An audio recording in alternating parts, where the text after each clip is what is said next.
desde los estudios de VTV. ¡Comenzamos!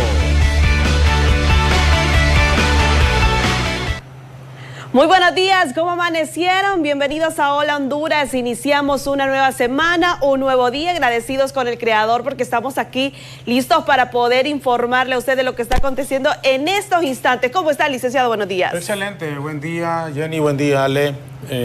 Pues comenzando mes, comenzando semana, pero se lo digo sinceramente un poco triste por lo que pasa en el país. Hoy creímos que iba a estar con normalidad. A haber clases en la universidad. El Valle de Sula está tomado. Aquí hay enfrentamientos en Tegucigalpa, entre los mismos jóvenes, entre los mismos estudiantes. Entonces realmente es bastante triste. Sin embargo, pues aquí estamos.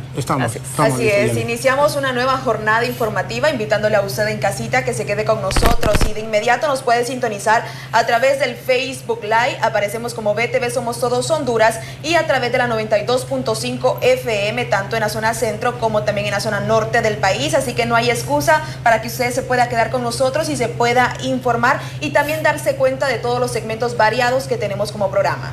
Así es, ¿están listos? No sé si están listos nuestros periodistas que siempre se despiertan con nosotros tempranito. Saludamos a Johnny Ariel Quito, está conectado, el que siempre amanece sonriente y que nada lo hace enojar, ¿verdad? No, Johnny tiene una actitud realmente que nos sorprende definitivamente a todos. Y Mayela Ramírez también en San Pedro Sula. Saludamos, primero nos vamos con las damas. ¿Cómo está Mayela Ramírez? Buenos días.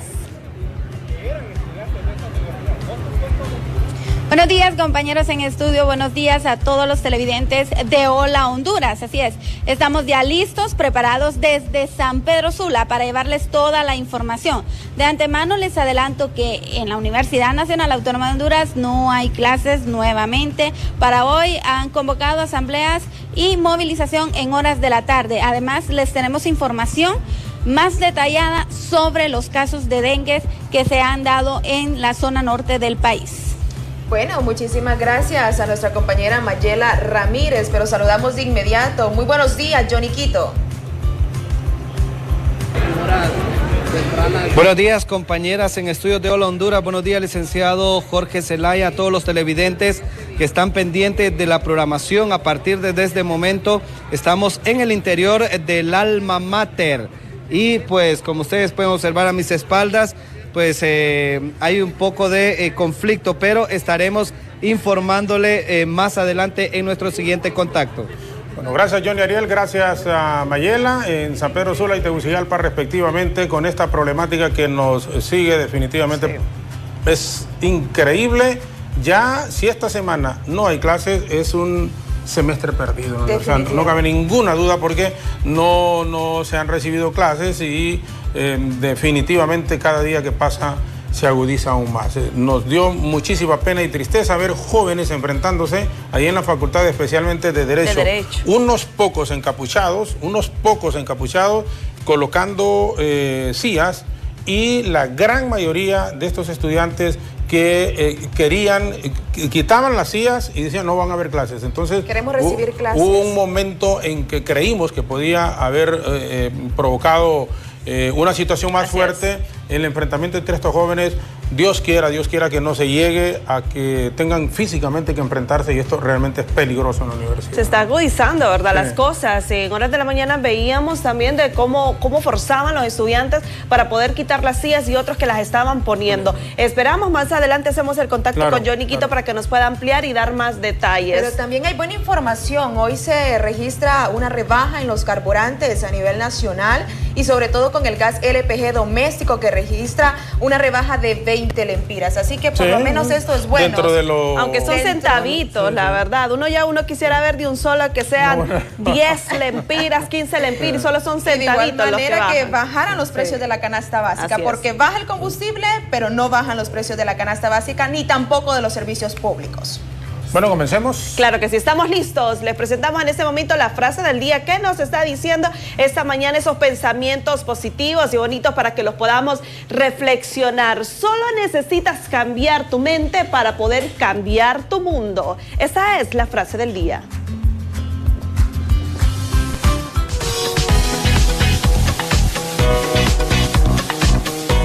La buena de hoy en Hola Honduras.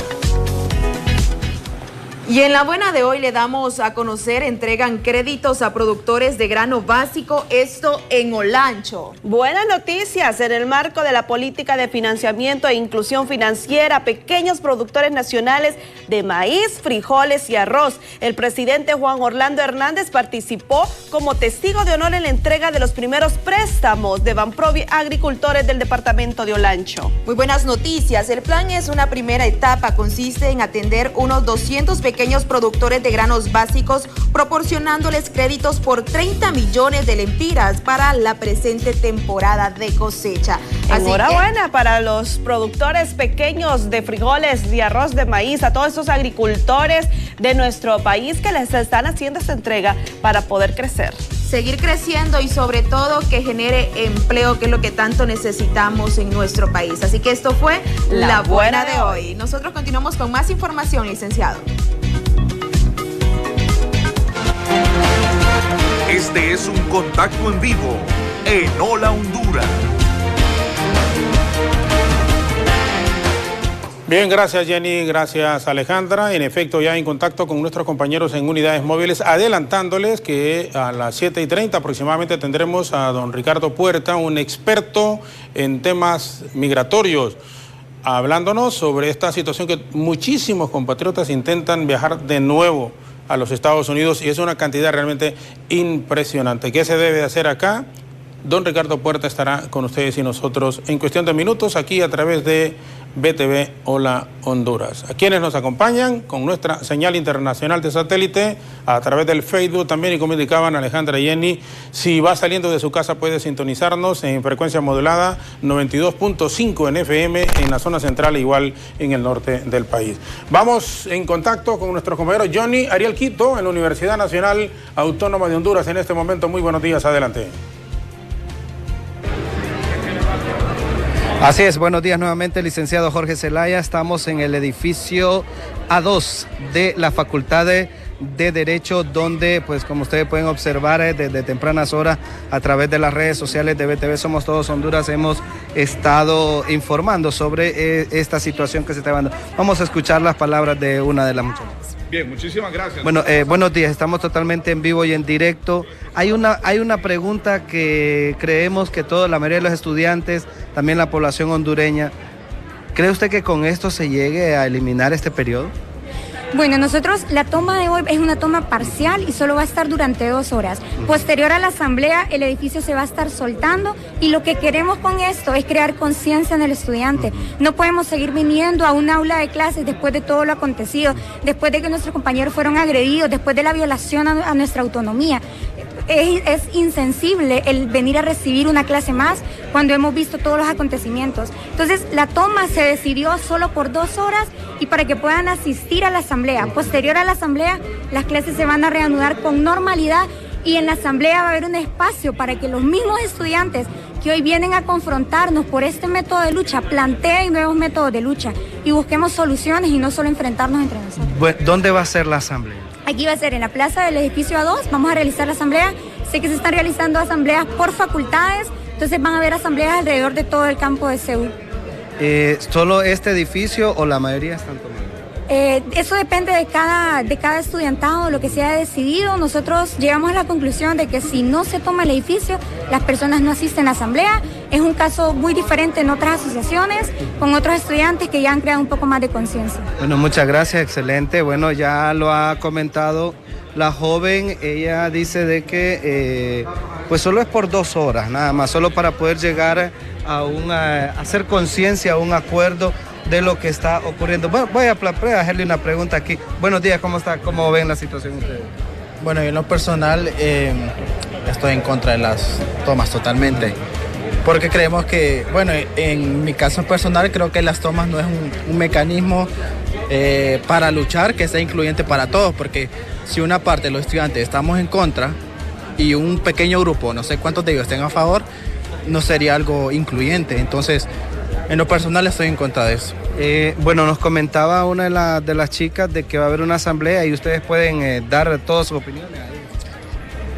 Bueno, en eso de las asambleas me voy a reservar, porque la verdad es que en esas asambleas lo que ha pasado es que cuando uno manifiesta una posición distinta a las que ellos manifiestan, entonces ellos empiezan a decirle 50 peceros, cosas así. Y yo en lo personal no soy nacionalista, nada. Entonces eso pienso que es un monólogo esas asambleas. Bueno, muchas gracias, ya escuchamos. Hay muchas opiniones encontradas en torno a lo que se está llevando a cabo aquí, licenciado Jorge Zelaya, en el interior de la Universidad Nacional Autónoma de Honduras. Unos quieren, otros no quieren, unos quieren ir a las asambleas, pues estamos a la espera, vamos a estar pendientes de lo que pueda salir o lo que se pueda dar pues en el transcurso de la mañana aquí en la universidad. 2 horas dijeron, a las 8 de la mañana estarán dando inicio a una asamblea y también posteriormente se estará realizando pues la apertura de los edificios que están pues tomados aquí en la facultad. En la facultad aquí donde estamos en el edificio A2. No sé si usted tiene alguna consulta, licenciado. No, solamente lamentar, Johnny, definitivamente lo que está pasando en la universidad. Definitivamente es la Facultad de Derecho. Entendemos que una situación muy similar ocurre en la Facultad de Economía. ¿Son las únicas 2 facultades que están tomadas por estos jóvenes encapuchados? Son 2. Está el C1 y el C1 y el A12. Bueno, ok, perfecto. Gracias. Johnny Ariel Quito desde la Universidad Nacional Autónoma de Honduras. Una situación muy similar, pero acá por lo menos entiendo que no nos han dejado ni siquiera entrar. Esto ocurre en el Valle de Sula, en la universidad. Por eso, en pantalla en este momento, Mayela Ramírez con don Rigoberto Escobar. Muy buenos días, adelante. Buenos días, licenciado Jorge Zelaya. Así es como usted lo menciona, la crisis se va a peor, pues en la ciudad de San Pedro Sula, en la Universidad Nacional Autónoma de Honduras, del Valle de Sula, no hay clases nuevamente, ya van aproximadamente 20 días donde estos jóvenes universitarios mantienen en toma, mantiene cerrada este centro universitario, y pues la dirección de este centro regional ha emitido un comunicado en donde dice que la toma de las instalaciones de nuestro campus se convierte en el paso en una bomba de tiempo que afecta gravemente a las aspiraciones profesionales de más de 18,000 estudiantes, por la cual demandamos la liberación de la misma en la brevedad posible. La dirección de la UNA del Valle de Sula apela a la apertura del diálogo y defensa de los derechos estudiantiles que siempre ha establecido, con frutos favorables para solicitar a las carreras que protagonizan la manifestación en contra de las decisiones que se mantienen en la crisis de educación y salud en vista de todos. Buscamos el respeto a los derechos de toda nuestra comunidad, que en su gran mayoría exige su derecho a la educación de calidad, y a la vez evitar la intervención de terceros en situaciones propias en nuestro centro regional. Este ha sido parte del comunicado que ha emitido la dirección de este centro regional de la Universidad Nacional Autónoma de Honduras, el Valle de Sula. Consultamos con los estudiantes y ellos nos dijeron de que no van a soltar la universidad, van a seguir en pie con la toma. Anunciaron a movilizaciones para las 4 de la tarde por lo que le hacen el llamado a los estudiantes para que se aboquen a la universidad, asistan a la asamblea y posteriormente a la movilización. Además, licenciado, les adelanto también de que en Puerto Cortés aproximadamente 50 unidades de una empresa muy famosa de este puerto están en paro debido a que los han expulsado de su empresa y por eso ellos están haciendo este paro de transporte. Nosotros más adelante nos vamos a estar trasladando hacia Puerto Cortés para llevarles a ustedes toda la información que se suscite. Gracias, Mayela. Muchísimas gracias, Mayela Ramírez en San Pedro Sula, igual a don Rigoberto Escobar. Este es el panorama comenzando la semana, comenzando el mes de julio. No sé, es bastante complicado transmitirle un mensaje a los jóvenes. No puede ser que se sigan perdiendo las clases en la universidad, independientemente de que tienen derecho a protestar. Nadie dice que no. Pero no pueden estar privando a la mayoría, que estamos convencidos, estamos seguros que la mayoría quiere recibir clases en la universidad. Entonces, 5 o 6 encapuchados no pueden tener secuestrada la educación en el país. Y aunque no se justifica el ingreso de la autoridad, hablamos de la autoridad policial militar, a lo interno de la universidad, pero si son incapaces las autoridades de poder resolver todos estos asuntos, algo debe de hacerse. Porque no se puede seguir bajo el esquema en que estamos en este momento. Definitivamente algo debe de hacerse y en forma urgente. El semestre ya va a ser historia. Si hoy no se normaliza, si mañana esto continúa de esta manera, pues hombre, cierren la universidad por 6 meses, 1 año máximo y búsquenle otra salida a este asunto. Pero no puede estar secuestrada la máxima casa de estudios en todo lo... Cierren la universidad. Duele decirlo, en lo personal yo me gradué en la Universidad Nacional Autónoma de Honduras, pero no podemos seguir de esta manera. Realmente es insoportable, es insostenible, es una situación que tiene que buscársele un arreglo definitivo. Pero bueno, vamos a ver qué ocurre en las próximas horas. En pantalla, Alejandra Rivera en este momento nos ofrece, antes de la pausa, las condiciones del tiempo. Ale, muy buenos días.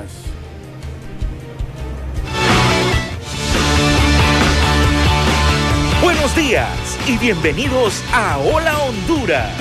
Desde la ciudad de Tegucigalpa. Gracias, licenciado Jorge Zelaya. Efectivamente, tenemos que detallarle las condiciones climatológicas para este día. Se esperan condiciones relativamente estables, cálidas y secas a nivel nacional, con algunos nublados ocasionales. El pronóstico de lluvia para este día podría ser menor y de estarse registrando será de carácter muy rápido o débil en los sectores altos y montañosos. En cuanto a las temperaturas, se mantienen cálidas, elevadas, hablando específicamente de Tegucigalpa. Esperamos máximas de 28 grados centígrados y las mínimas de 18 grados centígrados con presencia de algunos nublados ocasionales. Mientras tanto, en la zona norte del país se esperan temperaturas elevadas, como es de costumbre en este sector, máximas de 33 grados centígrados y las mínimas de 23 grados centígrados. Pero ¿qué pasa en el sur del país? Se mantienen las condiciones relativamente estables para este día. Se podrían estar registrando algunas ligeras lloviznas, pero serán en unos sectores altos y montañosos, máximas de 35 grados centígrados y las mínimas de 24 grados centígrados. En la zona central, nublados ocasionales, máximas de 32 grados centígrados y las mínimas de 19 grados centígrados. Para quienes nos ven en la ciudad de La Ceiba, como también en el occidente del país, en La Ceiba se mantienen las condiciones relativamente estables, temperaturas máximas de 32 grados centígrados y las mínimas de 23 grados centígrados. En Santa Bárbara se podrían estar registrando lluvias, pero esto será en horas de la tarde-noche y en los sectores altos y montañosos. Temperaturas elevadas de 31 grados centígrados las máximas y las mínimas de 20 grados centígrados. Mientras tanto, en la ciudad más fresca de todo el territorio nacional, La Esperanza, se esperan condiciones relativamente estables, máximas de 24 grados centígrados y las mínimas que podrían estar llegando hasta los 11 grados centígrados en horas de la madrugada. Para la bella isla de Roatán, nublados ocasionales, máximas de 30 grados centígrados y las mínimas de 27 grados centígrados. Vamos a finalizar con el oleaje. Déjeme informarle a los pescadores artesanales en el Caribe que se mantiene dentro de rangos normales de 1 a 4 pies de altura. Mientras tanto, en el Golfo de Fonseca de 2 a 4 pies de altura. Reitero, condiciones relativamente estables se esperan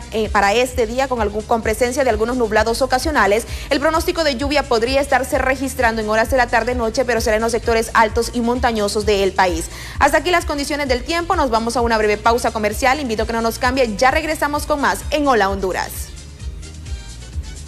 A ir con los deportes, nos acompaña en esta mañana, como les hemos anunciado, don Ricardo Puerta, analista, investigador, experto en temas migratorios. Es un gusto, por supuesto, tenerlo para hablar sobre una problemática que nos preocupa porque son muchos los hondureños que intentan todavía ese tortuoso viaje hacia los Estados Unidos. Antes de plantear la interrogante con Alejandra Rivera, que está lista, saludamos a don Ricardo. Muchísimas gracias. Gracias por la invitación. Por acompañarnos. Bienvenido aquí con nosotros. Ale, usted puede hacer sus comentarios, por supuesto, al 32, es decir, al 31 82 43 75 del WhatsApp, pero también nos lo puede dejar a través del Facebook en BTV Somos Todos Honduras. Y si va saliendo de su casa, sintonizarnos en las frecuencias de FM en la 92.5, tanto en la zona central como en el sector norte del país. Alejandra, con la interrogante que se plantea esta mañana. Buenos días. Buenos días, licenciado, nuevamente. Efectivamente, tal y como usted lo apunta, ponemos en pantalla la interrogante de este día para que nuestros televidentes puedan opinar a través de 3182-4375, como también a través del Facebook Live. Nos puede seguir como BTV Somos Todos Honduras, compartir ese enlace y también dejarnos sus comentarios. ¿Qué factores provocan que hondureños busquen el sueño americano? Es la interrogante de este día para que usted pueda opinar mediante nuestro número de WhatsApp 3182-4375 y nuevamente le recuerdo nuestra página en Facebook Live. Licenciado, con usted. Gracias, Ale. Muchísimas gracias, Alejandra Rivera, con la interrogante que se la trasladamos también a don Ricardo. ¿Qué factores provocan que hondureños busquen el sueño americano? Jorge, son básicamente tres. Uno, empleo. Mejorar las condiciones de vida, normalmente del migrante, de los hijos, de la familia. Y ahí tenemos una situación última. La gente antes se iba para mejorar la situación de vida, ahora están diciendo que se están yendo para sobrevivir dentro de las condiciones que tenemos. Eso ya te da un sentido distinto de urgencia. Empleo sería la primera. El segundo sería inseguridad.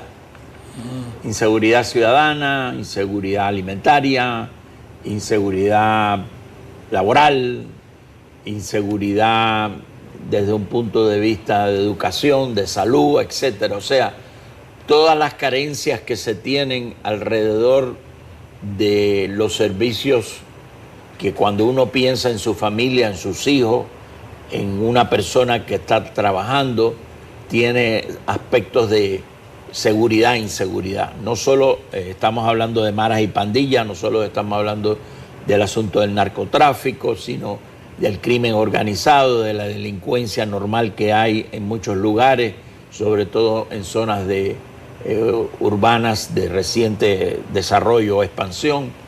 Eso es importante, pero estoy señalando esto para no pensar que la inseguridad solo es ciudadana. El otro punto es la reunificación familiar. Ese punto está adquiriendo cada vez más importancia. ¿Por qué? Porque la misma comunidad, la diáspora hondureña en Estados Unidos, que es alrededor de 1.200.000 personas, de las cuales 980.000 han nacido en Honduras.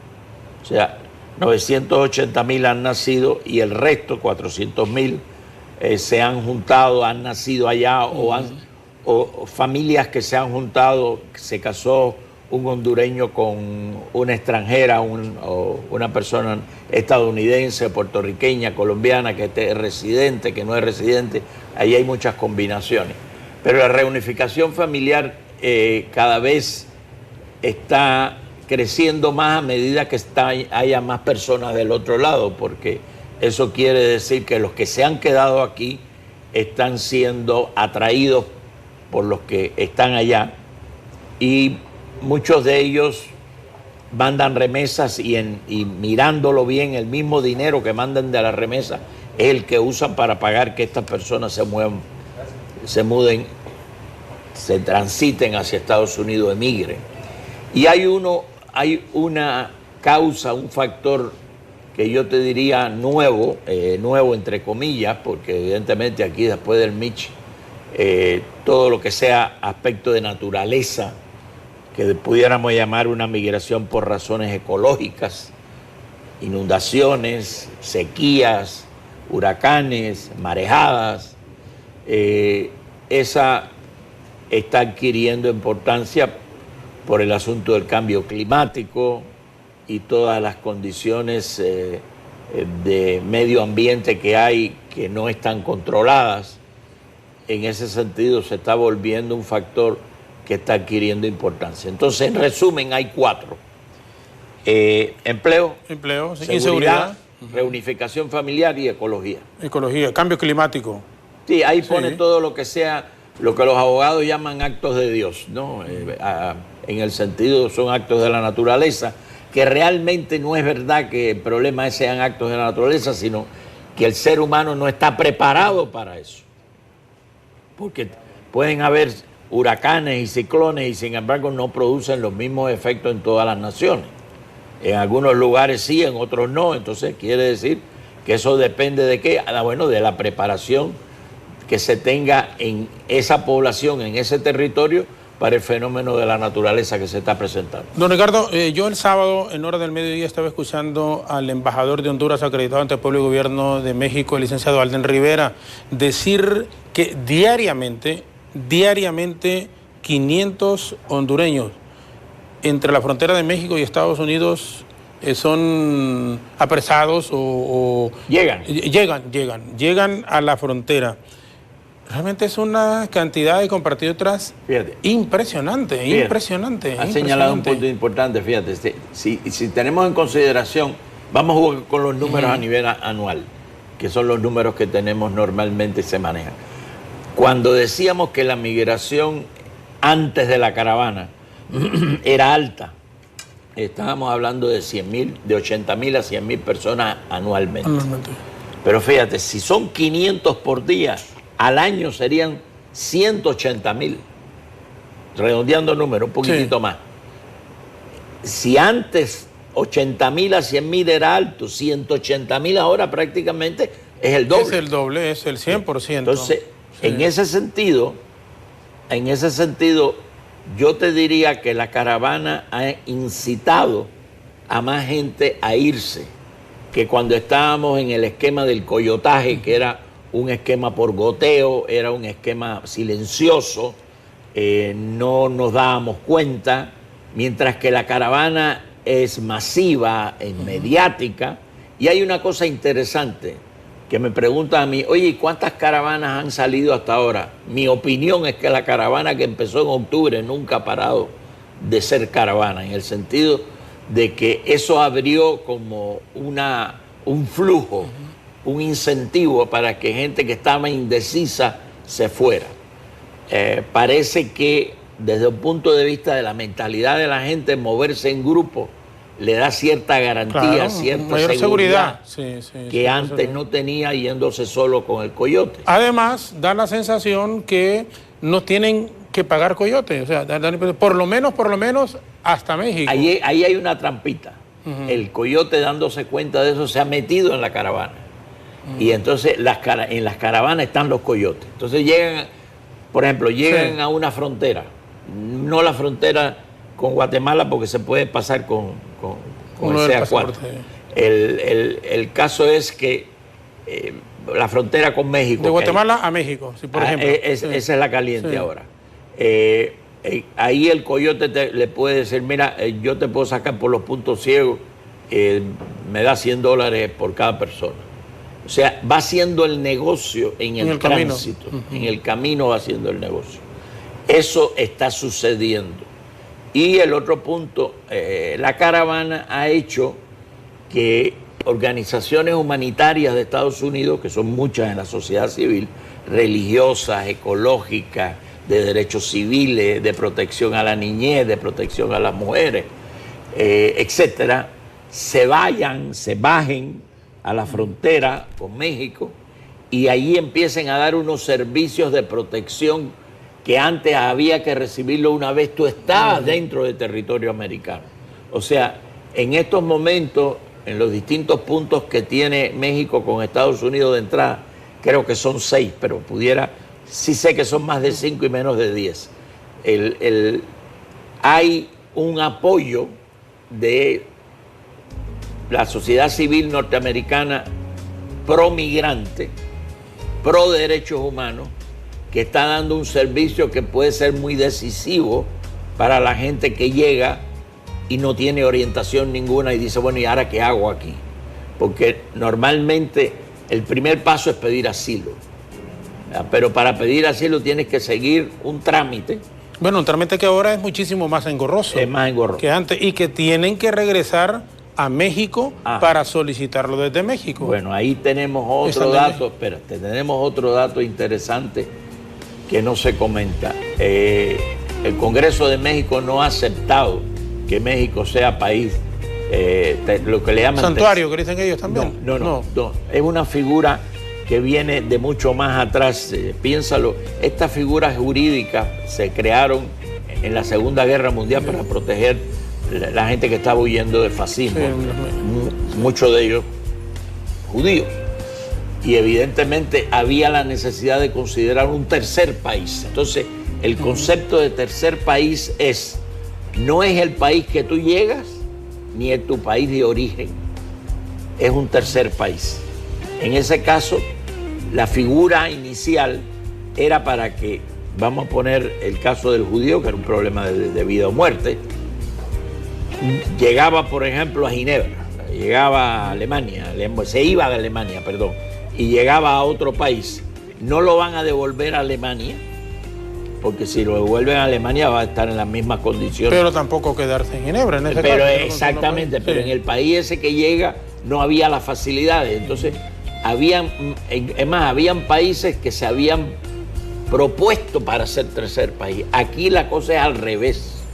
Aquí Estados Unidos le está pidiendo a México que haga la labor de tercer país. Es más, le está pidiendo ahora también a Guatemala, porque en la estrategia que tiene Trump antimigratoria, no tiene las leyes a su favor, pero él puede cambiar los trámites, que es lo que está haciendo. Está jugando con la institucionalidad, con los requisitos de la institucionalidad. Y entonces esos requisitos los está complicando de forma tal que la persona no se quede en Estados Unidos, no se convierta en una carga pública, porque la pregunta es, ahí hay un problema serio. Las cortes de migración tienen una mora judicial, que quiere decir todos los casos que están pendientes, de más de 1 millón de casos. Yo tengo 2 estadísticas, hay una que es alrededor de 800,000 casos de mora judicial y otro 1.800.000. Cualquiera que sea, con los jueces que tienen, tranquilamente tú tienes que esperar de 2 a 3 años. Si te dan el turno, si tú llegas y te apuntas hoy, por decir una frase rápida, tienes que esperar por lo menos 1 año y probablemente de 2 a 3 para que te llamen. Y la pregunta es, bueno, ¿y qué haces mientras tanto? ¿Cómo trabajas? ¿Cómo te mantienes? Si tienes menores, ¿cómo vas a hacer con los hijos para la escuela, para la educación, para la salud, de todo, etcétera? Es un problema serio humanitario. Además, nadie garantiza que luego de ese año y fracción o 2 años que pueda ir a cita con un juez, va a tener la oportunidad de recibir el asilo. Sí, en su gran mayoría, les están diciendo que no. Puede decir que la decisión sea deportación. Sí, deportación. Bueno, y todo esto nos lleva a que siempre es un camino bastante tortuoso, un camino bastante difícil, en que la gente pueda lograrlo o alcanzarlo. Hace años atrás, don Ricardo, unos 5 años incluso, para no ser tan exagerados, el famoso coyote lograba, yo no lo hice con conocimiento de causa, unos 10 más atrás, parientes se iban así, parientes de uno, le digo, en mi caso y muchísimos, caso. Sí, se iban así y no encontraban o no tenían las dificultades que se están teniendo ahora. Pero para que la gente no emigre, deben de haber mejores condiciones de vida en nuestros países de la región. Ahí tocaste otro punto que es neurálgico. Realmente la pregunta es, y la estoy haciendo para ver si podemos encontrar fórmulas, porque yo no las veo. O sea, ¿cómo es posible que me digan a mí que militarizando una frontera, como está haciendo México con respecto ahora a su frontera con Guatemala, la gente de Honduras no va a salir? O sea, esa relación no la veo. El factor de expulsión aquí, la gente lo tiene en términos, me voy porque no quiero estar más aquí. O sea, no es un problema de que me voy porque puedo pasar la frontera, eso lo va pensando en el camino. En el camino, sí. O sea, como dice el poeta, en el camino se hace al andar, ¿no? O sea, eso realmente no veo esa relación de militarización de fronteras, que la gente entonces, en el caso de los hondureños, no salgan, en el caso de los guatemaltecos no salgan. Es más, en el caso de los mismos mexicanos, que ahora sí te digo que desde un punto de vista estadística, en los últimos 5 años prácticamente ya México no es un país que tiene un saldo del lado de allá en el sentido de que manda más gente hacia afuera que los que regresan. Realmente México ahora ha cambiado y es un país que la gente que se va son siempre menos que la gente que llega al país. O sea,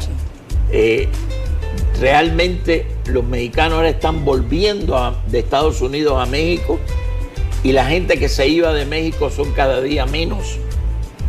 Factores económicos, cambió la política. Parece que las condiciones de México en términos de expulsión ya no son tan fuertes como antes. Caso que no se pudiera decir de Honduras, a pesar de todos los esfuerzos que hace el gobierno. Y ahí hay un punto importante. La caravana ha colapsado con el sistema migratorio de Estados Unidos.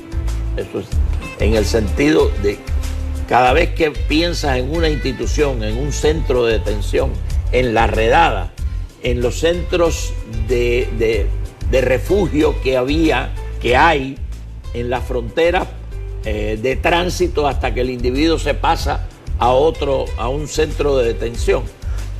Todo eso está lleno de gente ya. Es más, yo te diría que uno de los retos que está teniendo Estados Unidos ahora es que internamente ya las redadas no se hacen, porque la pregunta es ¿qué haces con la gente? Sí. Con la gente que vas a encontrar sin papeles. ¿A dónde los vas a mandar?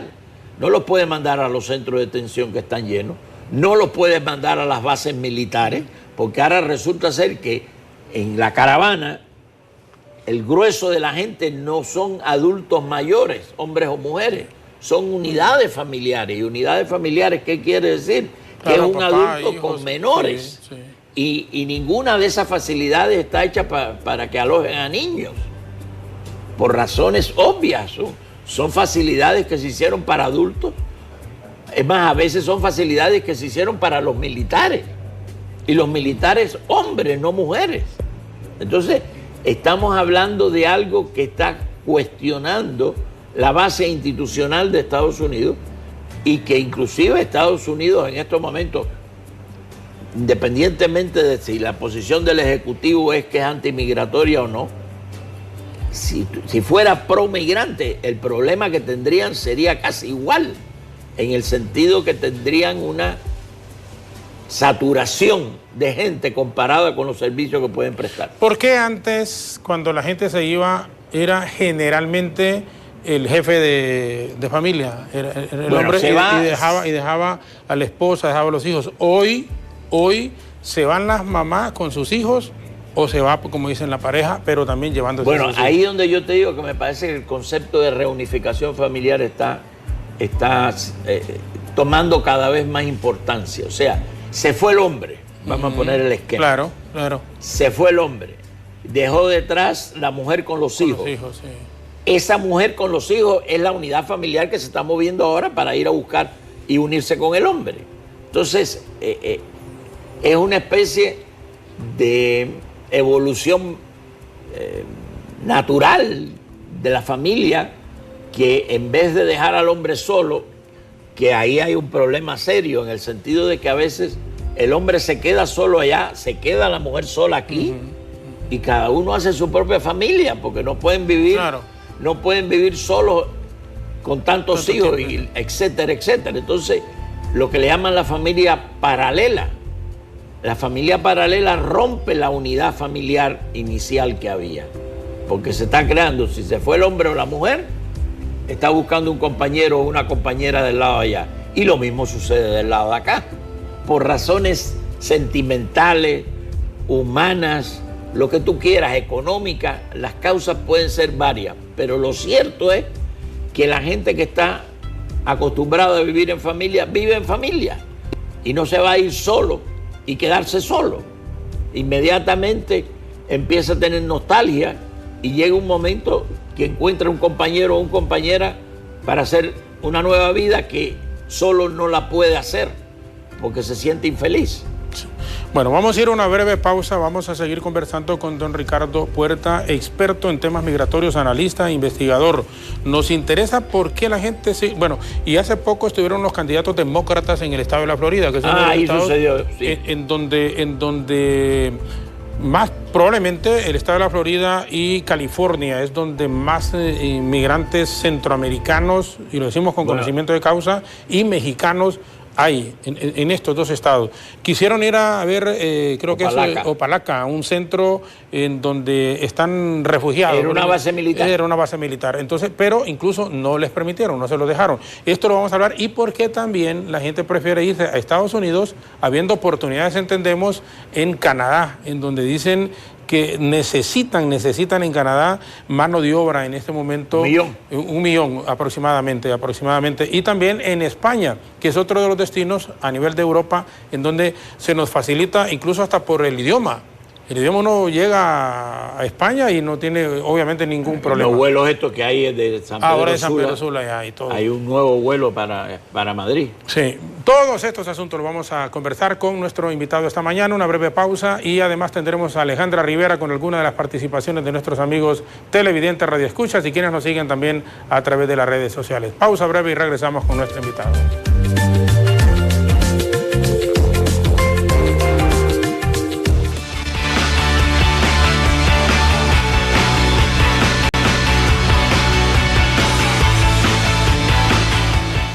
Seguimos conversando esta mañana aquí en Hola Honduras, en BTV, a través de nuestros canales, de nuestras estaciones de radio, por supuesto, a través del Facebook, con don Ricardo Puerta, experto en temas migratorios, analista e investigador.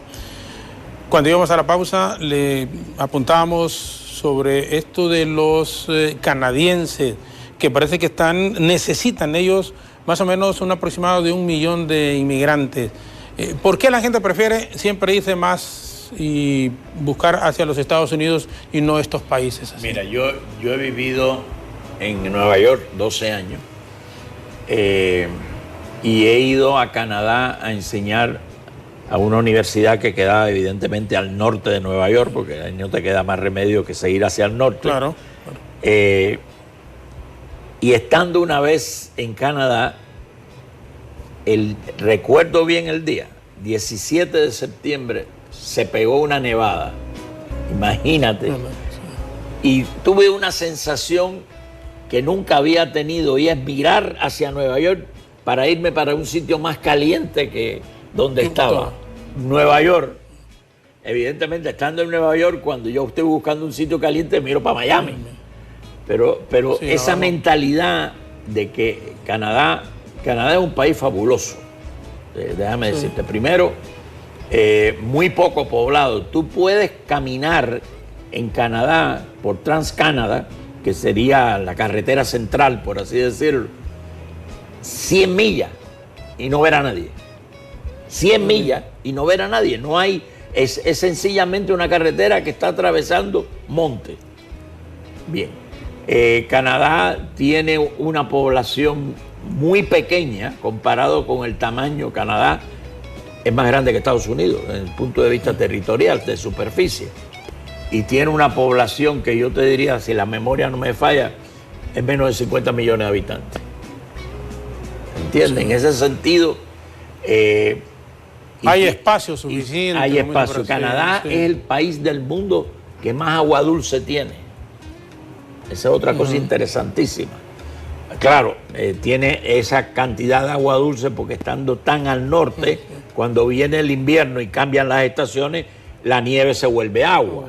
Bueno, el otro punto interesante es Canadá es uno de los países del mundo, con Australia, por ejemplo, que tú puedes hacer un trámite migratorio por computadora. O sea, tú no tienes que ir a entrevistas ni nada, sino va pasando los pasos que tienes que cubrir para llegar a decir, me van a dar una visa. Es un proceso que lo puedes hacer digitalmente a distancia, desde tu casa. Claro. Te puede demorar 2 años, pero lo que sí es cierto es que las decisiones se hacen en una forma digital. Tú llenas un cuestionario, ese cuestionario hay un programa que lo evalúa y te da el resultado. Si el resultado es malo, tienes que volver a tomar el cuestionario. Pero no tienes que ir a entrevistas y a ver lo que te va a decir el cónsul y no sé qué y no sé cuánto, que siempre te crea una serie de temores. Claro, puede ser que el trámite se alargue más en tiempo, pero es más objetivo. Bueno, Canadá es el único país del mundo que sucedió esto. Empezó el año 2019. En la primera semana del año 2019 fue el único país que a través de su primer ministro dijo: este año necesitamos 1 millón de inmigrantes nuevos en el país. Entonces, en ese sentido, está buscando gente. Ahora bien, la pregunta tuya, ¿por qué la gente no se va a Canadá? No se va a Canadá primero porque no conocen el país, no se va a Canadá por el frío, a veces no se va a Canadá porque Canadá es un país bilingüe, donde hay 2 idiomas, donde hay 2 culturas, una cultura inglesa y una cultura francesa. Vaya, no es lo mismo estar en Quebec, que es una ciudad prácticamente, estás ahí, te parece que estás en Europa, porque es una ciudad de ambiente francés, donde se habla un francés que hablan los canadienses que le llaman el quebecois, pero es un francés con ciertos... Es como si tú dijeras que hay diferencia entre el español que hablamos tú y yo con respecto al español que hablan los argentinos. O sea, hay modalidades distintas, pero hay pronunciaciones distintas, etcétera, etcétera. Nosotros no, porque el idioma nuestro es silábico, pero en los quebecois hay la misma palabra se pronuncia a veces distinto en París que en Quebec, vamos a ponerlo así.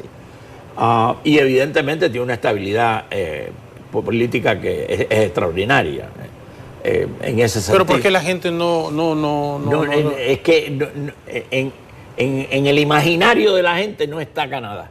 Y yo creo que en eso también los canadienses como que no se hacen propaganda, vamos a ponerlo así. Y el otro punto, el que hace que la gente se vaya de Honduras para Estados Unidos son los hondureños que hay en Estados Unidos. ¿Ves el punto? O sea, no hay una comunidad que atrae.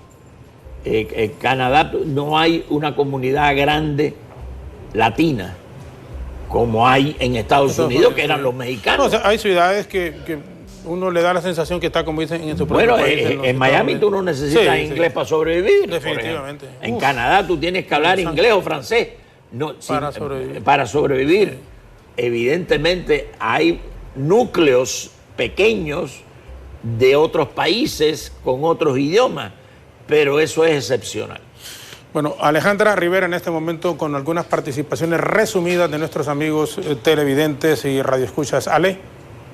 Así es, licenciado, ponemos nuestras preguntas en pantalla de nuestros televidentes que ya han enviado sus mensajes de texto, nuestros mensajes web a través de 3182-4375. Hola, buenos días, quiero saber si ya están trabajando en la embajada. Más mensajes de texto a través de 3182-4375. Soy padre de familia y tengo 3 hijos. ¿Cómo puedo emigrar con mis hijos? Los requisitos. Más mensajes de texto que nos están diciendo: muy buen día, yo quisiera saber si así como yo que tengo en trámite mi residencia, todo eso afectará para que me den la embajada hondureña. Les escribo desde San Luis, Santa Bárbara. Reina Isabel Enamorado, saludos hasta Santa Bárbara a las personas que nos están sintonizando. Hola, estoy viendo la TV, pregúntele al señor cuál es la página para poder inscribirse en las visas de trabajo para Canadá. Son algunos de los mensajes de texto a través de 3182-4375. Seguimos con más mensajes de texto, así que enviándole a nuestros televidentes y diciéndole que nos pueden seguir enviando sus interrogantes a través de 3182-4375. Licenciado, con usted. Gracias, Ale. Muchas gracias, Alejandra. Don Ricardo, ¿está trabajando en la embajada a propósito de la embajada americana? ¿Ya se normalizó la...? Yo creo que no todavía, pero no tomen... Yo creo que lo mejor sería llamar por teléfono a la embajada. Ok, número llame por teléfono a la embajada. No, el número de memoria tampoco me... Claro. Yo no trabajo, perdón, yo no trabajo yo sé, pero... con ninguna embajada ni con ningún gobierno. Yo sé. Soy un analista, soy migrante. La experiencia que tengo de migrante... A propósito, ¿cuántos años tiene de vivir acá usted? Yo llegué a este país en el año 73. 73, son 40... ¿Qué edad tú tenías en el año 73? 73 tenía 9 años. Mira, 9 años. Pues cuando tú tenías 9 años yo llegué. 9 años. Ok, mire, un televidente decía, tengo 3 hijos, los requisitos... Yo le recomiendo que vaya a la embajada canadiense, pida una cita y allí le van a tratar amablemente, no hay molotera en ese sentido, no tienen, a nadie se le ha ocurrido ir meterle candela a la embajada canadiense. Sí. En ese sentido es una embajada muy quieta y muy serena y receptiva. Le digo porque conozco amigos que están asociados al programa migratorio de ellos y funcionarios que hay aquí trabajando en la cooperación canadiense. Muy buenos amigos tengo ahí. Les recomiendo que haga todo oficialmente. Sí, que haga los trámites, incluso si es fuera de Tegucigalpa, puede meterse a la misma página de la... En la página web de la embajada. Don Ricardo, en España también hay muchísimos compatriotas. Uno que ha viajado... mi esposa y yo hemos estado en Madrid, hemos estado en Barcelona, fuimos a Andorra, que es un país pequeño ahí, pero nos sorprendió increíblemente la cantidad de hondureños que ya están viviendo, por ejemplo, en Barcelona, en esa zona de Barcelona. En Gerona. Sí, muchos hondureños, pero en cantidad, bueno, equipos de fútbol que a la gente le gusta muchísimo. Habían 3 equipos de fútbol como para poder, como dicen, solo de hondureños. Entonces nos sorprendió gratamente.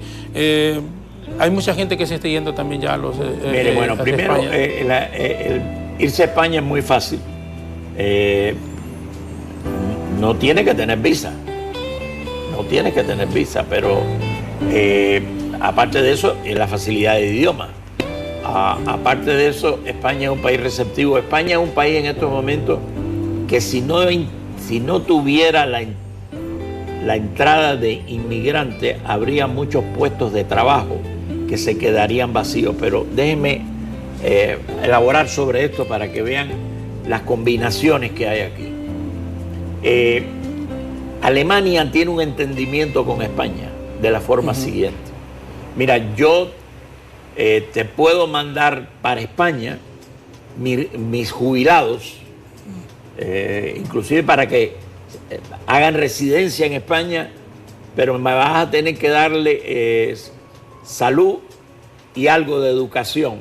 Normalmente los jubilados en los países desarrollados tienen acceso privilegiado en las universidades, no para sacar títulos, sino para coger cursos y aumentar tu cultura, sí, su conocimiento. Y sus conocimientos en general y sus técnicas, etc. Esto lo hace Alemania diciendo de la forma siguiente: yo te mando esos alemanes, pero quiero que me mandes españoles para acá que sean profesionales y técnicos y que ya manejen el idioma. O sea, que los españoles que vayan a Alemania ya manejen el idioma y que además tengan una profesión o una ocupación demandada. En Alemania hay 5 millones de puestos de trabajo que no se pueden llenar a menos que vayan inmigrantes. Y es un déficit permanente porque en términos... Además, la mano de obra, imagino, es muchísimo más barata que en relación a contratar para ese tipo de trabajos a los mismos... en Alemania los alemanes son muy... cuidadosos. Sí. Ese tipo, entre comillas, de relajo no existe allá. Que sí se da en los Estados Unidos. En Estados Unidos se da. En Estados Unidos hay 12 millones, óyete ahora, 12 millones de indocumentados que viven dentro del país y que no quieren los empleadores normalizar esa situación. Evidentemente ahí hay aprovechamientos para no cumplir la ley, pagar menos, etcétera, etcétera. Tenemos, don Ricardo, 2 minutos para finalizar. Hay un programa Sembrando Vidas. Creo que unos 30 millones de dólares, dicen, está invirtiendo el gobierno de México en la región. Hablamos en Guatemala, El Salvador y Honduras. El presidente nuestro viaja esta semana a México, una reunión con el presidente AMLO, López Obrador. Con el presidente de México. ¿Qué de positivo podría tener para nosotros? Yo creo que ese programa va a atacar las causas de la migración, no los efectos, las causas de la migración: empleo, inseguridad y reunificación familiar. Entonces, desde ese punto de vista, es un programa, primero, estratégicamente más bien pensado. La CEPAL está ayudando al gobierno de México en eso. La CEPAL es la Comisión Económica para América Latina, que es una institución que no tiene pisto, o sea, no es financiera, pero desde un punto de vista técnico lleva muchos años trabajando en nuestros países y los conoce muy bien.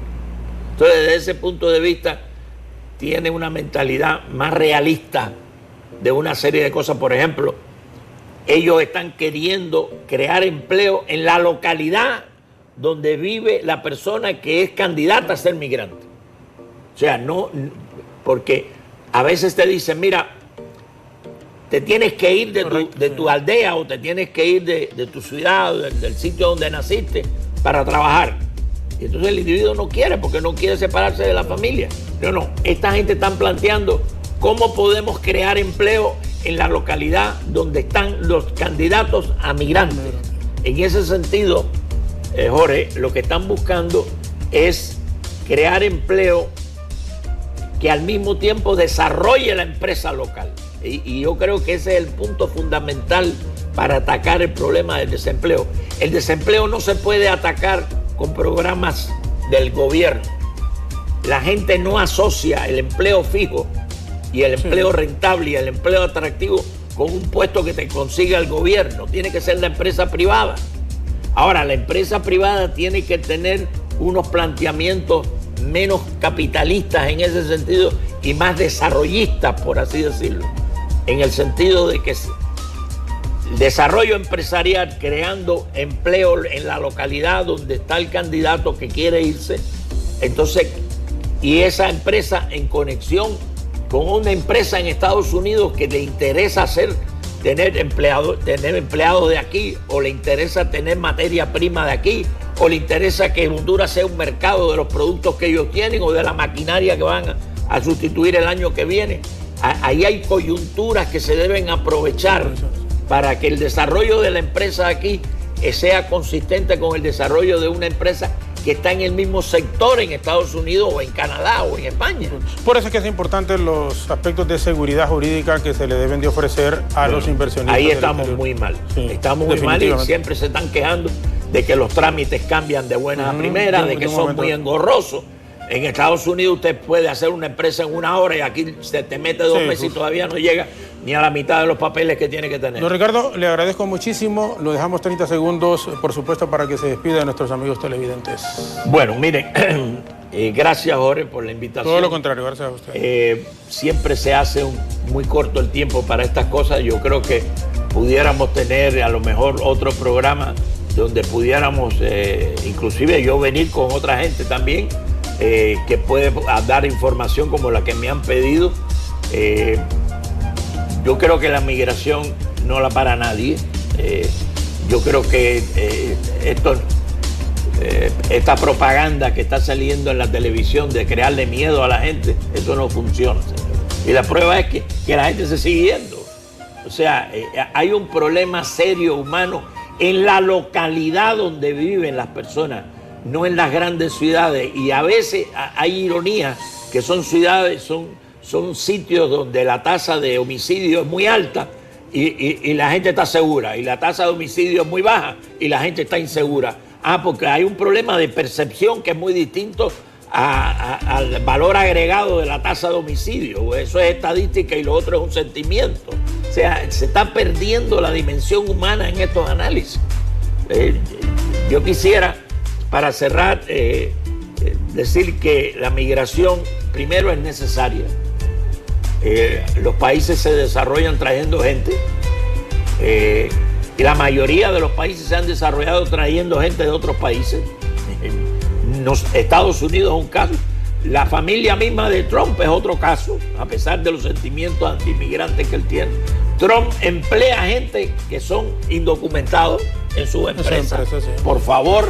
Y por el otro lado, mira el sentimiento que dice que tiene con respecto a la migración. Hay una doble moral ahí. Bueno, gracias por la invitación y a la orden siempre. Siempre. Encantado. ¿Qué tal la hija ya? ¿Está bien? Sí.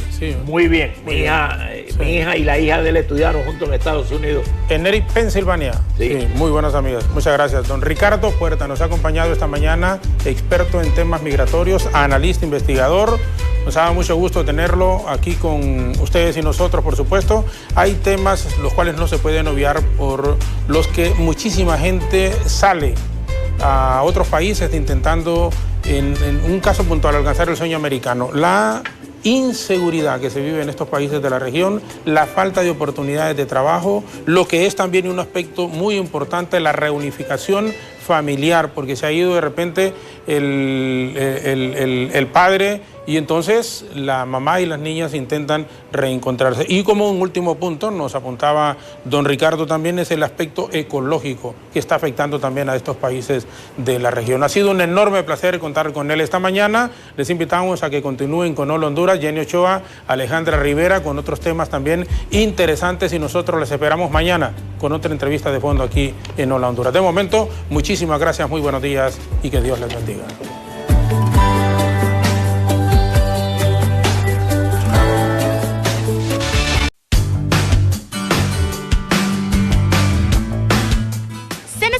Persona para lavar carros con un salario de 6.000 lempiras como base. Sin experiencia se le dará capacitación. Llamar al 9642-5778 o al 2243-1600. Se necesita motorista con moto para trabajar en San Pedro Sula. Buena presentación, disciplinado para mandados y ventas, experiencia de puestos similares. Enviar su hoja de vida al correo que aparece en pantalla.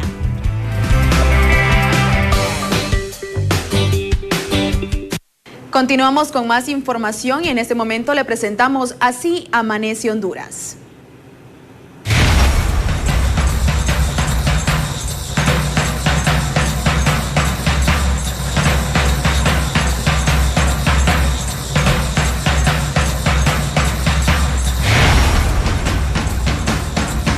Iniciamos con la información. Autoridades del Hospital Psiquiátrico Santa Rosita anuncian paro de labores para este día. Situación que genera incertidumbre entre los pacientes y familiares quienes a diario visitan este sanatorio. Cuerpo de Bombero continuará labores de búsqueda de 3 personas que desaparecieron en las aguas del río Ulúa, esto en Santa Bárbara ayer domingo, después de que el vehículo en el que se trasladaban se precipitó a las aguas. Miembros de organizaciones de derechos humanos en Honduras repatriaron en las últimas horas los 2 cuerpos de 2 nicaragüenses que fueron asesinados en Trojes El Paraíso, cerca de la zona fronteriza. Vigentes nuevas rebajas a los precios de los combustibles a partir de este lunes, donde resaltan la disminución de 20 lempiras en el precio del gas LPG doméstico.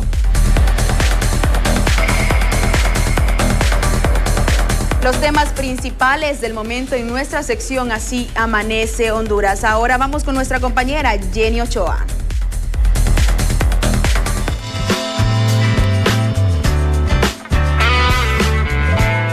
Salud y vida en Hola Honduras. ¿Sabías que? El obeso tiene un tejido uniformemente grueso y sin irregularidades. La obesidad además afecta a todo el cuerpo, mientras que la celulitis es localizada.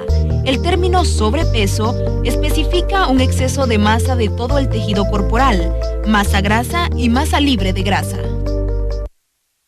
Como usted lo escuchó, hoy vamos a estar hablando acerca de la obesidad y la celulitis. Así que le hago la invitación para que comience a enviar sus preguntas al 3182-4375 para que podamos leer todos sus comentarios y que nuestro especialista le pueda dar respuesta a todas sus inquietudes. Por eso le damos la bienvenida a la doctora Carolina Suárez, que está aquí con nosotros. Jenny. Bienvenida, doctora. Gracias, Jenny. Un placer estar nuevamente aquí con ustedes, abordando estos 2 temas que son muy importantes, que siempre van a la par, lo que es la obesidad y la celulitis. Un tema que de verdad llama mucho la atención, y más todas esas personas que están de sobrepeso y por supuesto que en sus piernas, en sus brazos comienzan a marcarse la celulitis. ¿A qué se debe eso? La celulitis se puede dar, Jenny, a una mala alimentación, se puede dar también al sedentarismo, se puede dar también con problemas hormonales, ¿verdad? Y siempre, como le digo, va a la par en algunos casos con la obesidad, con el sobrepeso, ¿verdad? Todo esto nos va afectando nuestro sistema y es ahí donde surge la celulitis. ¿Cuáles son esos alimentos que yo sé, que algunos ya lo sabemos que nosotros no deberíamos de comer por motivos de que nos viene a aumentar, ¿verdad? Lo que son las grasas en los lugares no deseados. ¿Cuáles son esos alimentos, doctora, que nosotros debemos de empezar a decir, este no, este sí, este hagámoslo a un lado y este sí tenemos que comer? Ok, es importante que cuando nosotros tenemos lo que es una obesidad, tenemos que readecuar nuestra alimentación. Si está con exceso de grasa, tenemos que bajar la grasa, ¿verdad? Empezar a cocinar con lo que son aceites vegetales, aceites de oliva, para que eso nos pueda ayudar, ¿verdad? A perder peso, eliminar lo que es la manteca, ¿verdad? En algunos casos hay pacientes que me dicen, pero es que a mí me sale más barato cocinar con manteca que cocinar con aceite. Entonces tenemos que ir eliminando eso. Alimentos también, involucrar en nuestra alimentación lo que es más vegetales, ¿verdad? Más legumbres, y eliminar lo que son también lo que son las gaseosas, el exceso de carnes rojas, ¿verdad? El exceso, porque es permitida cierta cantidad también. Y en algunos casos también tenemos que limitarnos el exceso de pan, ¿verdad? No abundante pan, sino que ir poco a poco. Depende de cómo nosotros estemos al momento de la evaluación, podemos determinar cuál es el tipo de alimentación que debemos de seguir y cuánto porcentaje de grasa, cuánto porcentaje de carbohidratos, cuánto porcentaje de vegetal. Entonces es importante irlo haciendo. Y el exceso de sal también, Jenny. A veces el exceso de sal, o sea, queremos estar comiendo y agregarle sal a todo lo que nosotros estamos ingiriendo. Entonces eso también contribuye para lo que es una retención de líquido. Entonces el éxito para nosotros poder bajar de peso y combatir la obesidad es comer moderadamente. Con respecto a eso que usted menciona, doctora, hay muchas personas que hay médicos que le dicen, usted no puede comer nada verde por el colon porque eso le afecta. ¿Cómo podríamos nosotros reemplazar todas esas legumbres que son de color verde? Ok, podría utilizar más zanahoria, más remolacha, ¿verdad? Podría utilizar también en algunos casos, ¿verdad? Utilizar pataste, ¿verdad? Porque eso no nos va a dañar el colon, más bien nos va a ayudar. Y abundantemente frutas. ¿Qué tipo de fruta? Eso va a depender de cómo el paciente vaya tolerando, ¿verdad? Por ejemplo, hay pacientes que tienen colon irritable, que ellos no comen, toman lo que es jugo de naranja, jugo de toronja, pero sí el limón, pero sí pueden utilizar otras alternativas. Por eso, al momento de que el paciente va, nosotros preguntamos, ¿qué puede comer? ¿Qué recomendó el doctor? Hay pacientes que con problemas de colon no pueden comer lácteos, ¿verdad? Bajo ningún punto. Entonces se buscan a algunos como sustitutos para que le puedan ayudar. Mire qué interesante, por eso nosotros siempre traemos a expertos, a especialistas para que lo saque a usted de cualquier duda con respecto a este tema de la obesidad y también la celulitis. Si usted tiene una pregunta, hágalo al 3182-4375. Este es el momento para que comience a sacar todas sus dudas con respecto a estos temas, no solo en adultos, también se puede dar en niños. ¿Qué tenemos que hacer? Digamos, en mi caso, que soy pues madre de familia, tengo a mis 2 niños, el niño pequeño no come, pero la niña grande solo le encanta que uno le ponga baleadas, el pan tostadito con mantequilla o con huevito, que frijoles, o las tortillas con quesillo. ¿Qué podemos hacer, doctora, en el caso de los niños que están en ese camino a poder ser obesos por motivo de que uno como padre tiene la culpa de la comida que le prepara para que lleve a la escuela? Es importante, Jenny, que nosotros como madre nos involucremos más que todo en la alimentación y enseñarle a nosotros, a nuestros hijos, ir comiendo. Por ejemplo, la bebé quiere solo tortillas con quesillo, baleada. Entonces hay que irle mezclando, hay que irle haciendo dibujitos con la zanahoria, con el pepino, colocarle lo que es brócoli, ir ingeniándonos como madre. Y tenemos el otro extremo, que el otro extremo no come. Sí. Entonces, si damos en un plato una decoración bonita, el niño se va a ir motivando y va a ir comiendo saludablemente. Y sentarnos a la mesa todos, ¿verdad? Y es importante decirle, mire, mi amor, tiene que comer esto le va a ayudar para sus huesos, esto, o sea, irle mostrando nosotros poco a poco. No es que todos los días como madre lo vamos a estar aburriendo, ¿verdad? Con lo mismo, pero sí por lo menos una vez por semana decirle, la zanahoria te va a ayudar para esto, el brócoli te va a ayudar a dar hierro, los huesos van a crecer más, o sea, ir gradualmente haciendo eso, entonces ellos van a ir obteniendo una conciencia. Y como siempre repetí en programas anteriores, cuando usted va al supermercado, evite agregar en la canasta gaseosa, churros.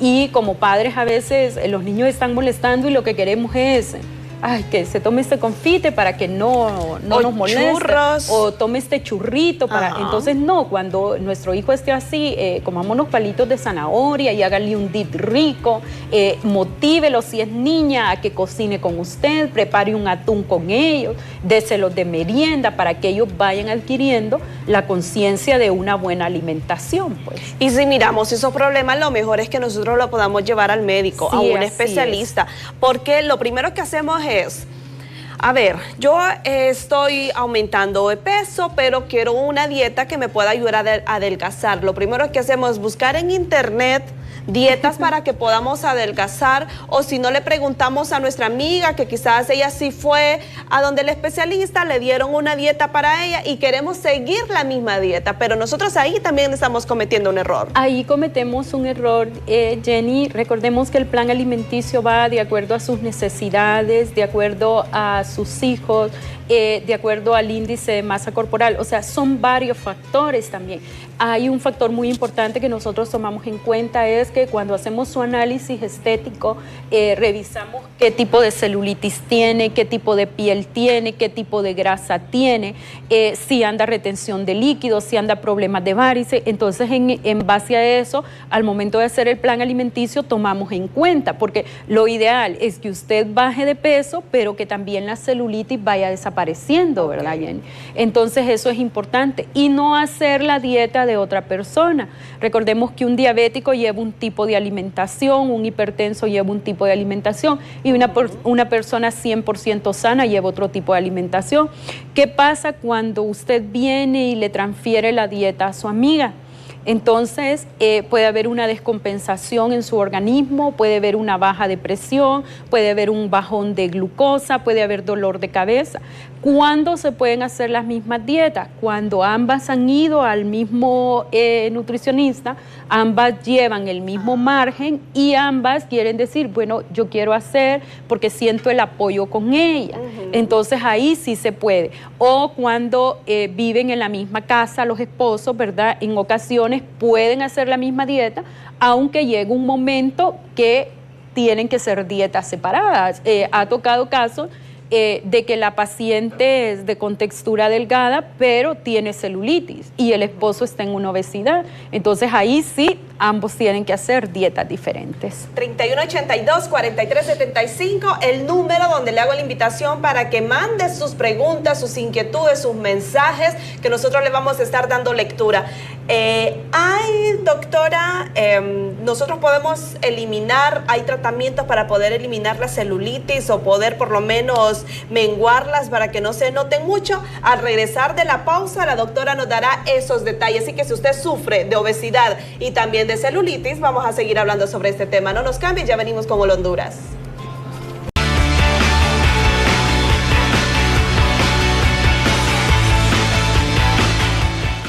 Bien, gracias por continuar con nosotros. Siempre estamos listos para poder llevarle a usted todo lo que estamos hablando con la doctora acerca de la obesidad y celulitis. Antes de irnos a la pausa, estábamos hablando, doctora, que sí realmente hay tratamientos para que nosotros podamos bajar esa celulitis, y con esas personas que están de sobrepeso también hay tratamientos. Así que en este momento iniciamos, doctor, y hablamos acerca de la celulitis.